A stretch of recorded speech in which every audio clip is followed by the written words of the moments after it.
Hello, beloveds. I hope you're all having a beautiful day or night wherever you are. And today I'm going to open up a little bit about my experience with drinking alcohol. And it has been a journey with alcohol for me. I started drinking when I was pretty young. I think I was 14 the first time I got drunk. And it continued very heavily through my teenage years to my early 20s, and now I'm 28, so the last couple years I've managed to almost completely stop drinking. And I tried for many years, and I would short term, but there's certain steps I took to actually being able to stop. So I'll explain how I started drinking. I guess it was just the normal thing to do as a teenager where I was growing up. I don't think there was any intention why I wanted to. It just seemed like the normal thing to do. I mean, I'm from Canada, especially in northern Canada, the winters, there's not so much to do. So I think a lot of people drink alcohol because we can't go outside. There's not much to do. The alcoholism and suicide rates are really high in northern countries because we're stuck inside. So a lot of people turn to substances, and I guess this was the case for me and my friends. When I'm saying we drank every weekend, it doesn't sound that bad, but it was pretty bad.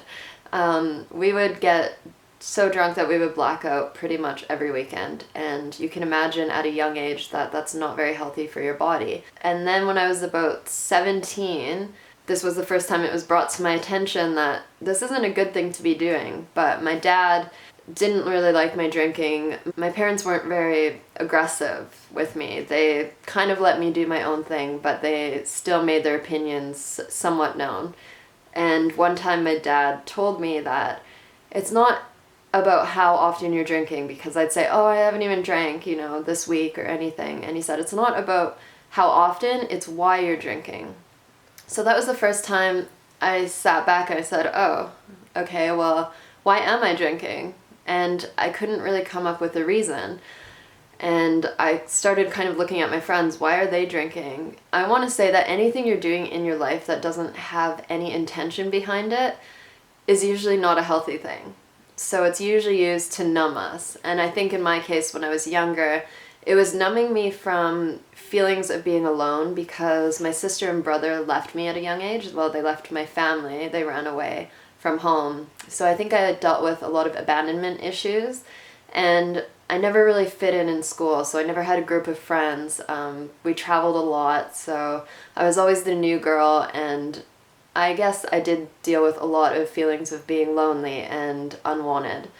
So I think that was a big reason why I drank, and because I didn't want to sit at home alone all weekend. I wanted to go to the party and feel like I was a part of something or a part of the group. I obviously started realizing it was a problem when I wasn't remembering my nights, and that can become very dangerous. And I did almost get in a couple dangerous situations, but I was lucky to get out of them. And during this time, I've always been, it's contradicting to say, but I've always been a healthy individual. I've been vegan since I was 16. I've loved cooking healthy food. I've always made sure that I'm on top of my nutrients, and I've always been active my whole life. So alcohol was the one thing that really was my vice, I guess, and it set me back quite a bit with many things in my life. So I can't honestly imagine how my life would be if I never drank. I think I probably would have gone to university a lot sooner and finished it probably. But anyways, that was my journey. So, and then of course, once I got older, I began modeling, and modeling, like the type of modeling I was doing was a lot of events, and at these events you're expected to drink. And then that went into working in nightclubs. I moved to Asia, and then I was drinking all the time, and over there it's quite common to make commission off of the drinks you're selling. So I was literally getting paid to drink. I drank every day at least one drink for almost a year. It was very bad, and I was also in some very abusive relationships, and this was my darkest point with alcohol, because one particular relationship was so traumatizing to me, and oftentimes in abusive relationships they manipulate you and they cut out your whole family and friends. I didn't have anyone. I mean, I'm sure if I called my parents they would have been there for me, but I hadn't talked to them in so long, and I didn't feel comfortable calling them and asking them for support when I hadn't really been around as a daughter. So I just turned to alcohol, and I was staying between friends and my sisters, and I was drinking every day by myself in my bedroom, and I was in my sister's dark basement, and I would just drink a straight whiskey bottle every day. The reason why I did this was because in the mornings I would be sober, so when I woke up, all the feelings of trauma and pain and deeply, deeply disturbed by the things that had happened to me, it would rush over me, and that feeling, I just couldn't deal with it. So right away I would have a bottle next to my bed, and I would drink it right away because I couldn't handle that pain, and I was honestly scared of what I would do if I had to deal with it. So that was the worst time I had with alcohol, and I realized it was a problem when I was very drunk by myself on my sister's son, my little nephew, who I love very deeply. It was his birthday, and he came downstairs and said, "Auntie, why don't you come up and watch me open my presents?" And I was too drunk to come up and too depressed to be there because I felt that I would ruin the whole mood. So I just stayed in bed, and I missed it, and I could hear them upstairs, and I felt like the world's worst person in the ever. So that's when I realized, okay, I have a problem and I need to get help for it. So I never went to Alcoholics Anonymous, which I'm sure would have really helped me. I think I didn't go because it was a small town and I was scared of seeing people I knew there or something like that and judging me. So yeah, even though they would be there for the same thing. A lot of my friends and family have been through Alcoholics Anonymous, and it has really helped them. So I would definitely recommend that if you're trying to quit alcohol. But I decided to do it on my own. Through changing my environment, that was big. I moved, and I only surrounded myself with healthy people and healthy environments. So I stopped working at nightclubs. I stopped going to nightclubs. I went to yoga studios and temples. I stayed at ashrams, which definitely helped because once you're actually out there, you're not really thinking about alcohol or any substance because your schedule is so set that from the moment you wake up, it's go, go, go, and this is what you're supposed to be doing every hour. So there's not a lot of in-between time to think, oh, I really want to drink. And of course, you're in a very beautiful atmosphere. Alcohol is a depressant. So over time, my hangovers would get worse and worse to the point where I would deal with very heavy depression and even suicidal thoughts if I was alone when I was hungover. So I'd always kind of plan it so I had a friend around or someone constantly on the phone with me during my hangover because I would get so depressed. When I would really want a drink, I would sit with myself for a moment and I would meditate on how I would feel afterwards, the next day. And it was never worth it to me to be that depressed to go through. And it also makes me sick, I think, because I'm a pretty healthy person. So when I have anything that's poison or toxic to my body, I get so sick. So I get 2-day hangovers. I always got sick the day after I drank. I was never someone who got sick while drinking. I would just meditate on that and I'd think, it's not worth it. I don't want to feel that way. I want to be happy. And of course, that is not making me happy. It's literally making yourself sick. And I've shared that with other people.